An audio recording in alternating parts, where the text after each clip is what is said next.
दीनता भाव चैनल में आप सभी का स्वागत है। उस कुल मालिक ने जो सृष्टि की जो रचना की है, उस मालिक के महिमा का एक लीला का अंग है, जो कि 84 लाख योनियां बनाई, जिसमें सबसे उत्तम से उत्तम अगर योनि है तो मानव जीवन है। मानव जीवन उत्तम क्यों बनाया गया, इसे चेतन क्यों बनाया गया? क्योंकि निचली योनियां तो सारी भोग योनियां भोग रही हैं, मगर सभी योनियां भोगने के बाद इसे चेतन इसलिए बनाया गया कि अपने आप को चेतेगा, अपने आप की खोज करेगा, और जब अपनी खोज कर लेगा तो परमात्मा को खोज सकता है। अपनी खोज होती कैसे है? जब कोई हमें उस परमात्मा का खोजी पूर्ण धनी गुरु अगर कोई मिलेगा, तभी हम अपने आप को हम खोज सकते हैं। इसलिए चेतन चोला मिला हुआ है। मगर संसार में जीव कोई धन को खोजने में लगा हुआ है, कोई जाति को खोजने में लगा है, कोई धर्म को खोजने में लगा है, कोई पदवी और तमाम किस्म के मान सम्मान को खोजने में ही लगा हुआ है। मगर जो असल जो खोज करनी थी वो तो मानव खोज ही नहीं कर रहा है। इसे सबसे प्रथम कार्य है कि अपनी खोज करना, सद्गुरु के शरण में जाकर अपनी खोज करके परमात्मा की खोज करने के लिए सुमिरन भजन बंदगी करना चाहिए। और दूसरा खोज क्या करना है कि जो हमारा जीविका चलाने के लिए जो साज चाहिए, जीविका चलाने के लिए जो हमें कर्म करना है, जो हक हलाल की कमाई पर अपने जीवन को गुजारा करना है, ये अहम भूमिका है मानव जीवन का। क्योंकि संतों ने कहा है कि हरि का भजन पेट का धंधा, और जो नहीं करे सो मूर्ख अंधा। इसलिए हमें जीविका चलाने का और मालिक के भक्ति करने का ये हमारे दो मेन उद्देश्य कार्य हैं। परमात्मा अंदर है, जो कि अंदर ही जिसको मिला अंदर ही मिला, इसलिए हमें अंदर अपने उस परमात्मा रूपी सच की खोज करनी चाहिए। और बाहर में भी परमात्मा है, सच बाहर भी है, तो बाहर भी हमें उस सच की खोज करनी है कि अगर हम मानव हैं तो हमारा मानवता का अधिकार बनता है कि हम भी सुख शांति से संसार के पदार्थों को, मानवता को देखते हुए हम यूज करके हम भी अपना जीवन सुख शांति से बिता सकें। इसलिए बाहर भी हमें सच का खोज करना है, अपने अधिकार को कायम रखना है। हालांकि खोज करने वाले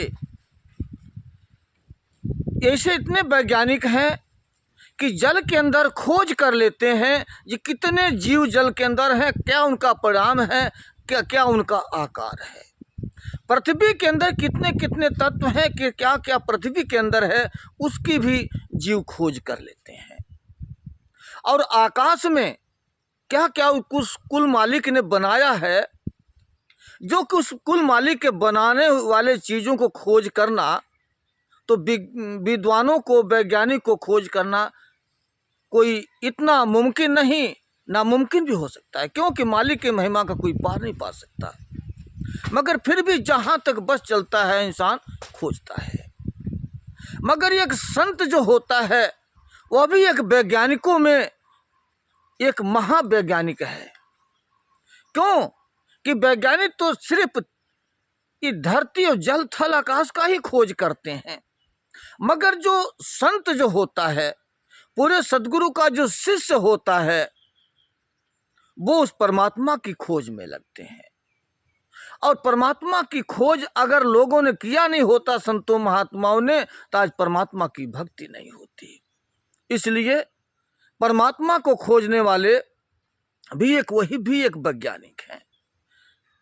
तो सभी वैज्ञानिकों में एक महावैज्ञानिक संत होते हैं कि जिसने सृष्टि को बनाया है, सृष्टि में रहते हुए, इस शरीर में बैठते हुए भी उस परमात्मा को खोज ले, वह एक महावैज्ञानिक है। इसलिए अपने बाहर का हक भी उसका लेना सच उसका ईमानदारी है, और अंदर भी उस परमात्मा को खोजना भी एक मानवता है।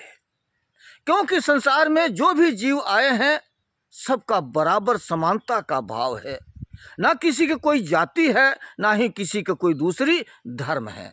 क्योंकि जो भी जाति बनी है यहाँ आकर मनुष्य ने बनाया है, ब्राह्मणवादियों ने बनाया है, उन्हीं ने जाति भी बनाया, उन्हीं ने धर्म भी बनाया है, मगर मालिक यहाँ से कोई न जाति है ना ही कोई धर्म है।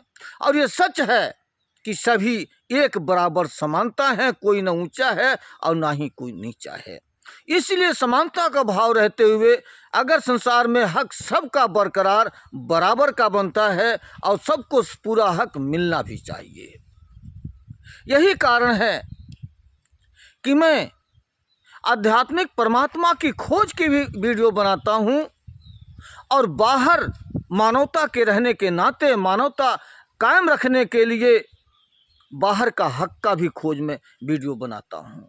इसलिए राजनीतिक और आध्यात्मिक दोनों वीडियो में बनाता हूँ, क्योंकि राजनीतिक, सामाजिक, आर्थिक और धार्मिक पूरा हक हर मानव जीवन का है, सभी को हक मिलना चाहिए। ऐसी दशा में हर इंसान का ये हक बनता है, हर इंसान को अपनी खोज करनी चाहिए, हर इंसान को परमात्मा की खोज करनी चाहिए। इसीलिए हमें ये मानव जीवन मिला हुआ है, इसीलिए शरीर की कीमत है।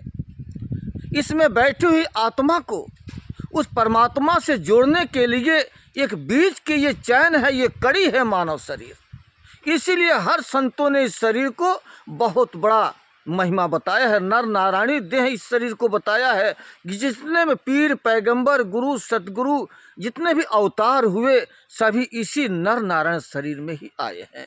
इसलिए शरीर की एक बहुत अहम भूमिका है।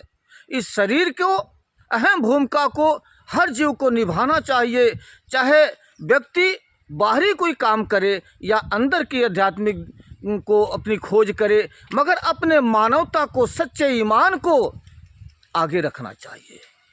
ये सतगुरु को हम आगे रखते हैं, उसी तरह से अपने ईमान और अपने मानवता को कायम रखने का ध्यान में रखते हुए कोई भी काम करें, कोई भी बात कहें, कोई भी किसी को अगर सुझाव दें तो मानवता जुड़ा रहना चाहिए। मानवता ही हमारी दौलत है, मानवता ही हमारा धर्म है। संसार में कोई जाति नहीं, कोई धर्म नहीं। अगर जाति है तो मानव है, और अगर धर्म है तो कोई मानव धर्म है। अगर कोई कर्म है तो सद्गुरु की सेवा और परमात्मा का खोज करना है। इसलिए संत एक बहुत बड़ा खोजी होते हैं।